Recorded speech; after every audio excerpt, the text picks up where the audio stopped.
Évangile avec Andrew Wommack, un ministère d'enseignement qui se concentre sur l'amour et la grâce inconditionnelle de Dieu. Jésus nous a pardonné de tout notre péché, passé, présent et même futur. Lorsque j'ai réalisé que Jésus avait pris l'intégralité de la punition, du châtiment pour mes péchés, j'ai expérimenté la vraie liberté. Et maintenant, place à Andrew pour un enseignement sur la parole de Dieu qui transforme les vies. Bienvenue dans notre émission La vérité de l'Évangile. Je suis heureux que vous soyez avec nous aujourd'hui. Nous commençons une toute nouvelle série. Mais permettez-moi de vous dire avant de démarrer qu'il s'agit de la toute première émission que nous réalisons dans notre nouveau bâtiment à Woodland Park dans le Colorado. Si certains d'entre vous regardent cette émission pour la première fois, sachez que nous avons déménagé l'ensemble de nos activités de Colorado Springs à Woodland Park au cours de ces 18 derniers mois. Nous avions environ 200 employés à Colorado Springs et ils ont maintenant aménagé dans nos nouvelles installations. Au total, nous avons 493 hectares de terrain ici. Le campus principal, où se trouve notre école, est à environ 1 km d'ici. Nous avons acheté ces locaux en 2017 et nous les avons remodelés entièrement. Le studio n'est pas encore terminé, donc tout cela est temporaire. Mais Dieu soit loué, nous sommes maintenant officiellement dans nos nouvelles installations. Je voulais donc louer le Seigneur pour cela et remercier nos partenaires. Vous savez, Dieu nous a permis de faire des choses qui me dépassent complètement. Et c'est parce que beaucoup d'entre vous ont reçu la parole de Dieu. Vous avez cru en ce que je fais. Vous nous aidez et je veux vous remercier et louer Dieu. Le Seigneur a fait des choses merveilleuses pour nous et nous en sommes vraiment heureux.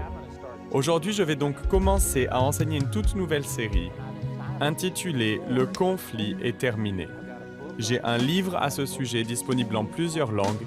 J'ai aussi cette série sous forme de CD et DVD et également un guide d'études.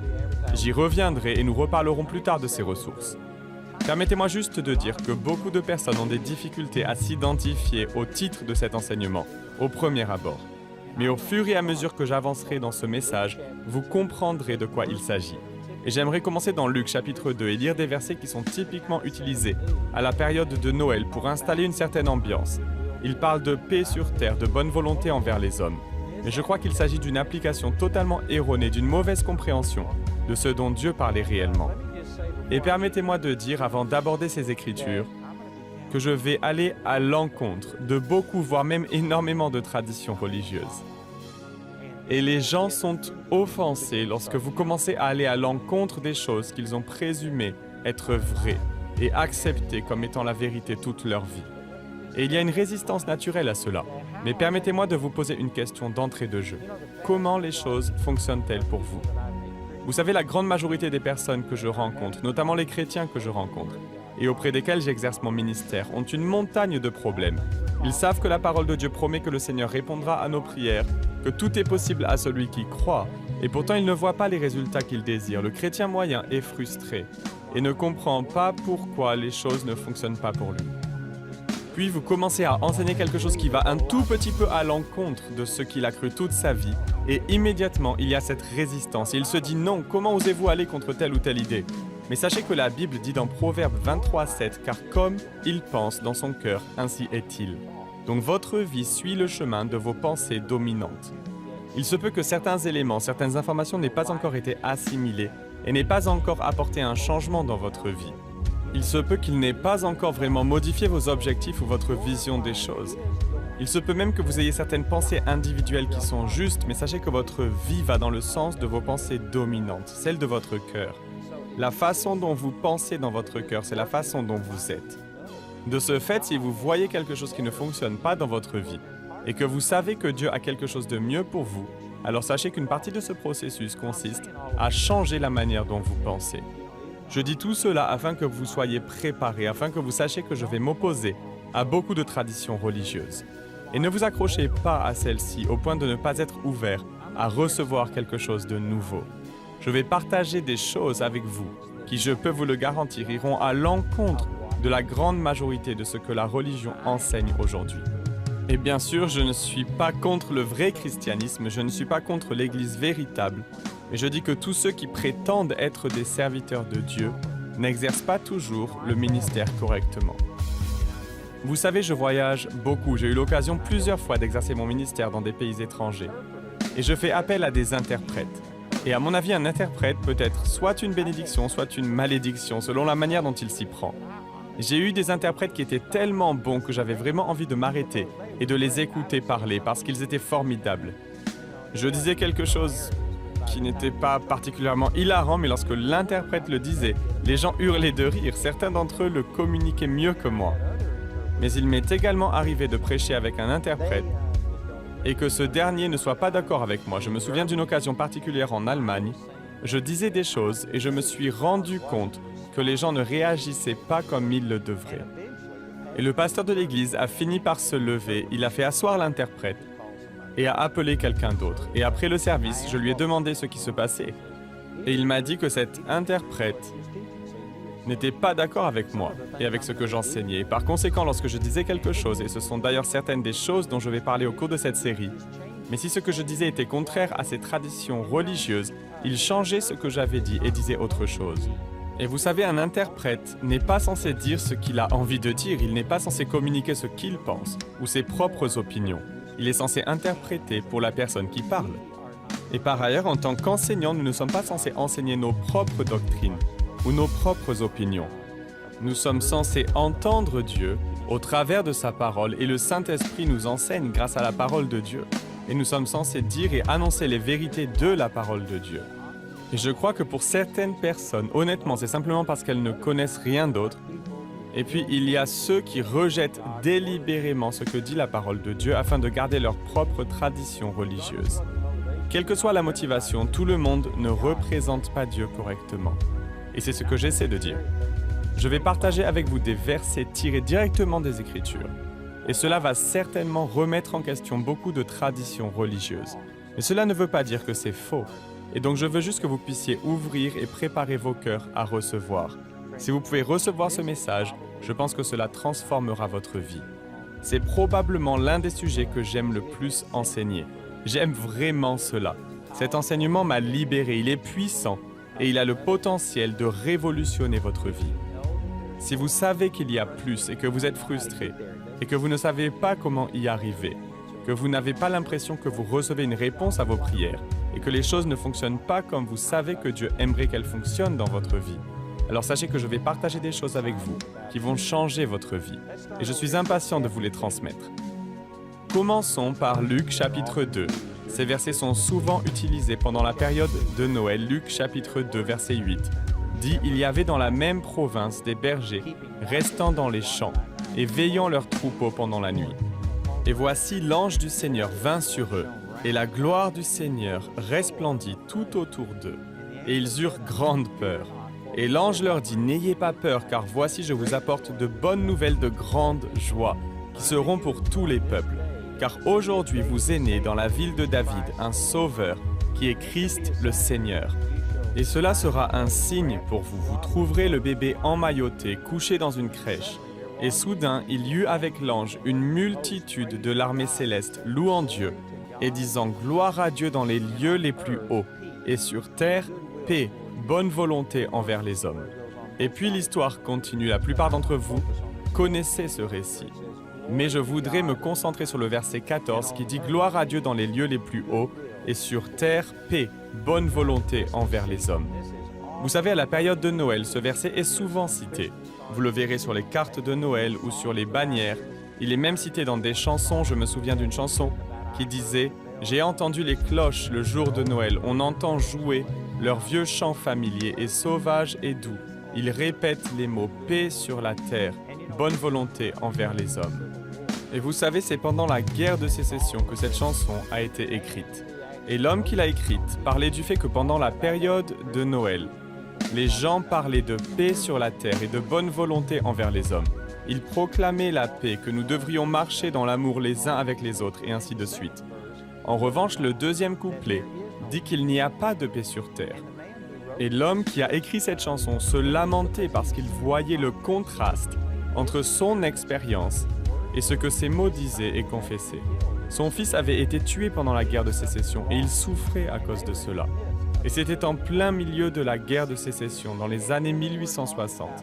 Et ce chant parlait de paix sur la terre. Mais il n'y avait aucune paix sur la terre. Mais à la fin, il déclare des paroles positives. Et même s'il ne pouvait pas le voir concrètement dans son expérience, même s'il ne pouvait pas le voir dans la nation, il dit que le mal échouera, que le bien prévaudra, et que la paix régnera sur la terre. En d'autres mots, il a dit « Je ne peux pas le voir, je ne peux pas le comprendre, mais je crois que d'une manière ou d'une autre, peut-être à la fin, les choses se rétabliront, et il y aura la paix sur la terre. » Et saviez-vous que Luc 2,14 ne parle pas de cela? Vous entendrez même des traductions qui disent que ces anges chantaient la paix parmi les hommes. Sachez que c'est ce que pensent la plupart des gens. Ils pensent que les anges proclament la venue de Jésus et ils en déduisent que désormais il va y avoir la paix parmi les hommes, que les conflits vont cesser, qu'il y aura une nette amélioration et que tout ira mieux. Mais regardons quelques paroles de Jésus dans Matthieu chapitre 10. Voici celui pour qui les anges chantaient à sa naissance. Gloire à Dieu dans les lieux les plus hauts, et sur terre paix, bonne volonté envers les hommes.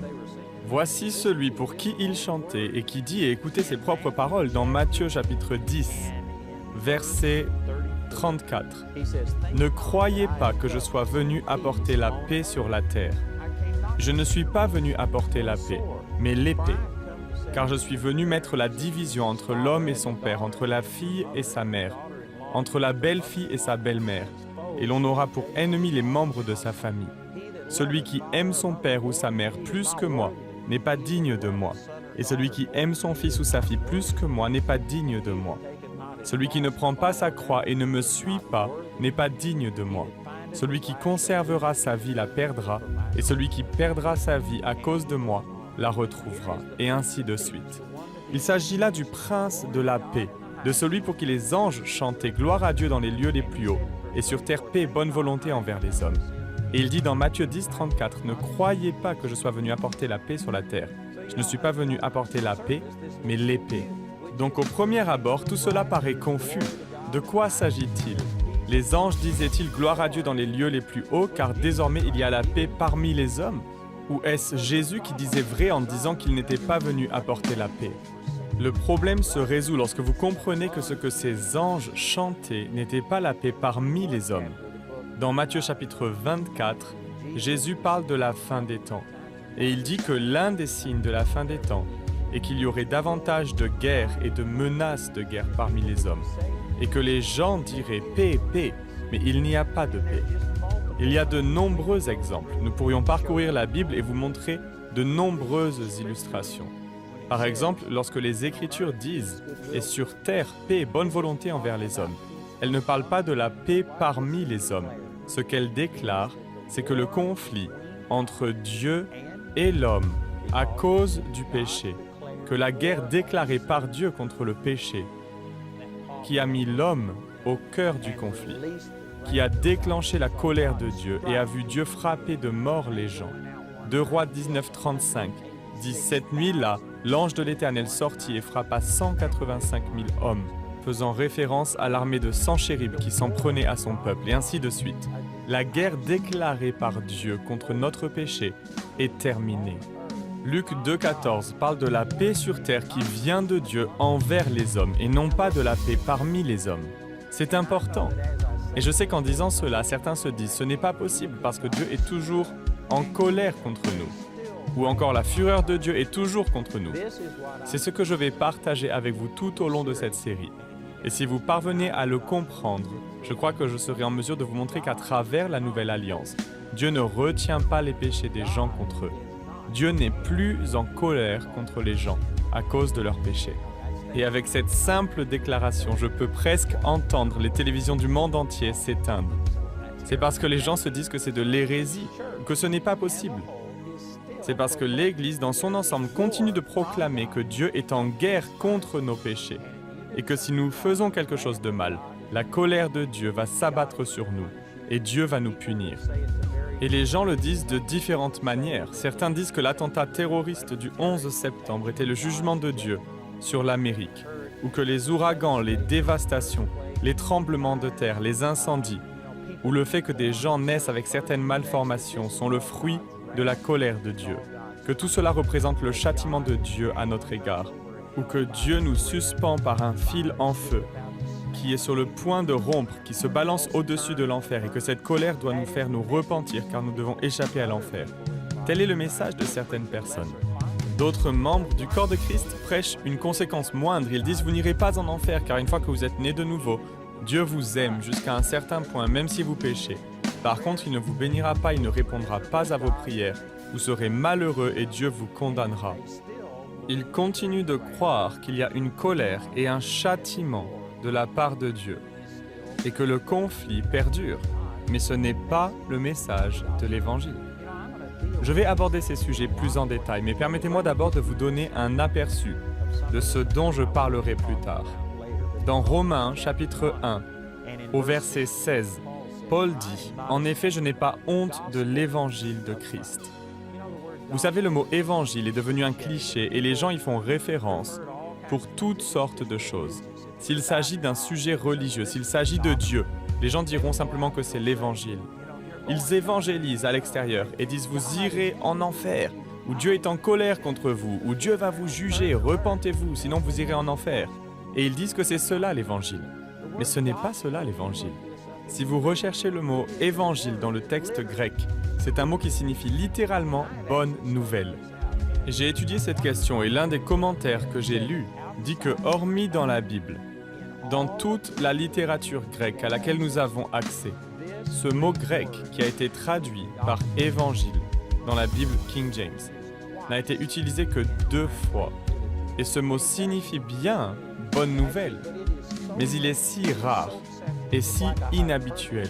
C'est comme une hyperbole qui fait littéralement référence à une nouvelle qui est presque trop bonne pour être vraie. Et c'est la raison pour laquelle il a été si rarement utilisé. Si vous enlevez ce que Dieu a fait pour vous et que vous vous concentrez uniquement sur ce monde naturel déchu, il y aura très peu de bonnes nouvelles et encore moins de nouvelles qui sont presque trop bonnes pour être vraies. Ainsi, Romains 1,16 dit en substance « Je n'ai pas honte de la nouvelle presque trop bonne pour être vraie, de Christ et de ce qu'il a fait pour nous. » Cela signifie que c'est l'amour de Dieu qui nous a été communiqué lorsque Dieu a envoyé son Fils. Et Jésus a pris tous nos péchés, passés, présents et même ceux que nous n'avons pas encore commis. Et il ne peut en être autrement, parce que vous et moi n'avions pas commis de péché lorsque Jésus est mort. Le jour de sa mort, il s'est occupé de tous les péchés, passés, présents et même futurs, dans son expiation. Toute la colère de Dieu est venue sur Jésus. Dieu a placé sa colère, son châtiment contre notre péché, sur Jésus, afin qu'aujourd'hui, la colère ne soit plus de mise. Le conflit est terminé. Dieu a jugé notre péché. Quelqu'un pourrait penser, voulez-vous dire que le péché est acceptable? Non, le péché est toujours mortel. Le péché n'est pas seulement une offense à Dieu, c'est aussi une porte d'entrée directe pour Satan dans votre vie. Romains chapitre 6, verset 16 dit « Ne savez-vous pas qu'à celui à qui vous vous soumettez vous-même serviteur pour lui obéir, ces serviteurs vous êtes de celui auquel vous obéissez, soit du péché jusqu'à la mort, soit de l'obéissance jusqu'à la droiture. » Si vous vivez dans le péché, la colère de Dieu contre votre péché a déjà été placée sur Jésus. Et si vous acceptez Jésus comme votre sauveur, sa colère ne viendra jamais sur vous car votre péché a déjà été payé. Cependant, cela ouvre une voie d'accès direct à Satan dans votre vie. Ainsi, même si Dieu ne va pas déverser sa colère sur vous, Satan va tirer parti du péché. Dans Jean chapitre 10, verset 10, il est dit « Le voleur ne vient que pour voler et tuer et détruire ». C'est le seul objectif de Satan. Il ne va pas essayer de vous bénir. Il ne va pas rendre votre vie meilleure, non. Il va voler, tuer et détruire. Donc si vous vous dites que Dieu ne juge pas votre péché, que sa colère contre votre péché a été placée sur Jésus, ou que si vous acceptez Jésus, il n'y a plus de colère de la part de Dieu pour votre péché, tout cela est vrai, mais vous ne pouvez pas simplement vivre dans le péché parce que Satan vous détruira. Satan fera de vous son 4 heures et même son dîner, si vous lui ouvrez la voie en allant vivre dans le péché. Autant que vous le pouvez, vous devez vivre une vie sainte et séparée.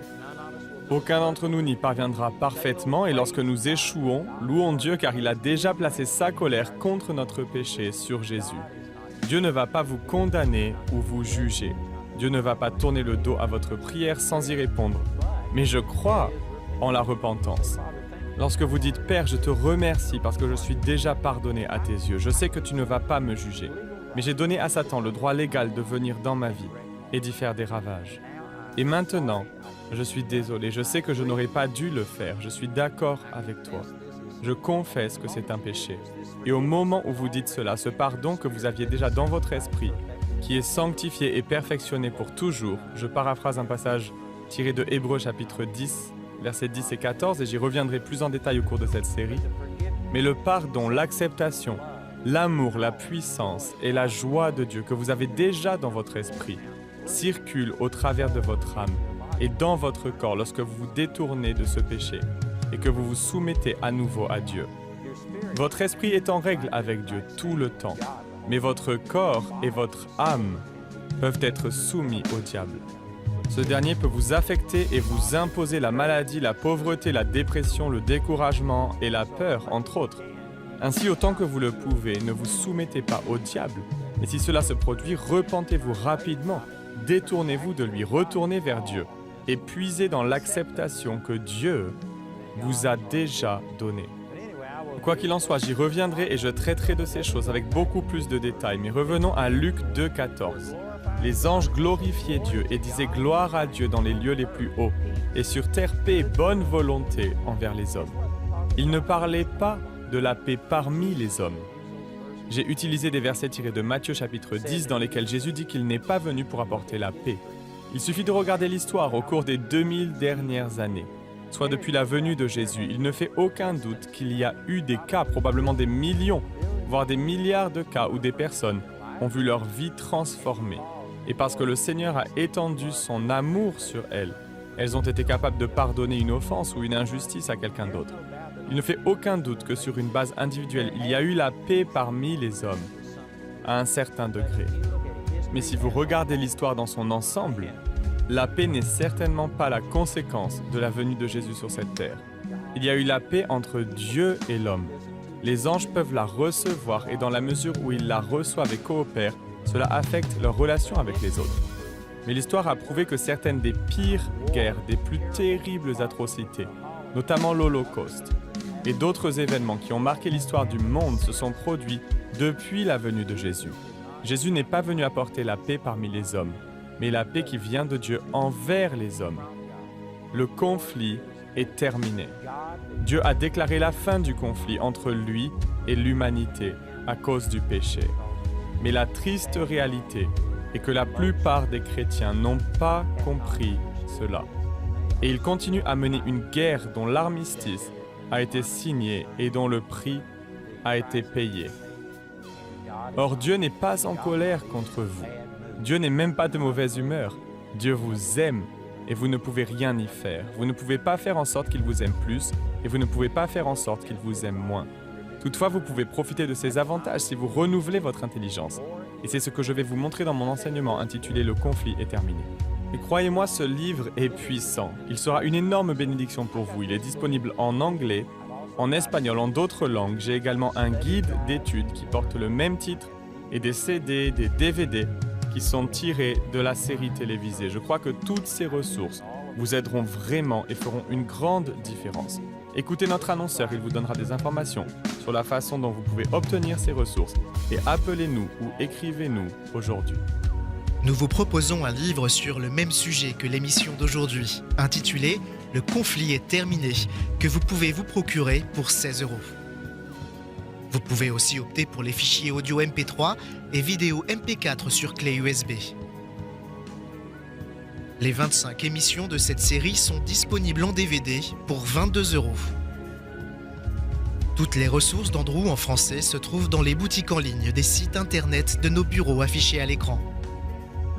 Dites au nom de Jésus, je ne me fie pas à ce que je vois, je me fie à ce que dit la parole de Dieu. Il y a plus que ce domaine physique, il y a également un monde spirituel. Peu importe à quoi ressemble la situation, je sais ce que dit la parole de Dieu. On me disait que ma vie serait faite de douleur et d'isolement, et que je ne devrais même pas espérer la liberté. On me disait que je serais toujours en fauteuil roulant. On me donnait 3 mois à vivre avant une défaillance cardiaque totale. On me disait que je ne serais jamais guérie de la fibromyalgie. J'ai fait des allers-retours aux urgences et j'ai dépensé plus de 300 000 $ pour trouver un remède. Tout cela en vain. J'étais sur le point d'abandonner quand j'ai découvert Andrew Wommack à la télévision. Et Andrew m'a montré pour la première fois que par les meurtrissures de Jésus, j'étais déjà guérie. En quelques semaines, j'ai reçu ma guérison après avoir écouté tous les enseignements qui sont disponibles en ligne. Et aujourd'hui, 10 ans plus tard, je marche toujours dans ma guérison. Et je ne suis pas la seule dans ce cas. J'ai été guérie de la fibromyalgie et des maladies environnementales. J'ai été guérie de la maladie de Lyme. J'ai été guérie d'un lupus et d'une insuffisance cardiaque. C'est grâce à des personnes comme vous qui êtes devenus partenaires du ministère d'Andrew Wommack que nous avons chacun pu retrouver nos vies. Les mots ne sauraient exprimer notre reconnaissance pour votre générosité. Mais il y a encore des millions de personnes qui recherchent cette vérité qui libère. Pourriez-vous nous aider à leur transmettre ce message ? Vous pouvez atteindre des gens comme moi, qui sont enfermés chez eux et qui ne sont pas conscients de la plénitude de ce que dit l'Évangile, à savoir que nous pouvons être libérés de tout ce que l'ennemi essaie de mettre sur nos vies. Je ne serai plus de ce monde sans ce ministère. Et je vous encourage vraiment à devenir un partenaire aujourd'hui. Pourquoi ne pas devenir partenaire du ministère d'Andrew Wommack? Faites-le dès aujourd'hui. Pour nous aider à conduire plus de personnes vers la liberté, devenez partenaire en visitant notre site web dès aujourd'hui. Retrouvez-nous la prochaine fois pour plus de la parole de Dieu dans la vérité de l'Évangile.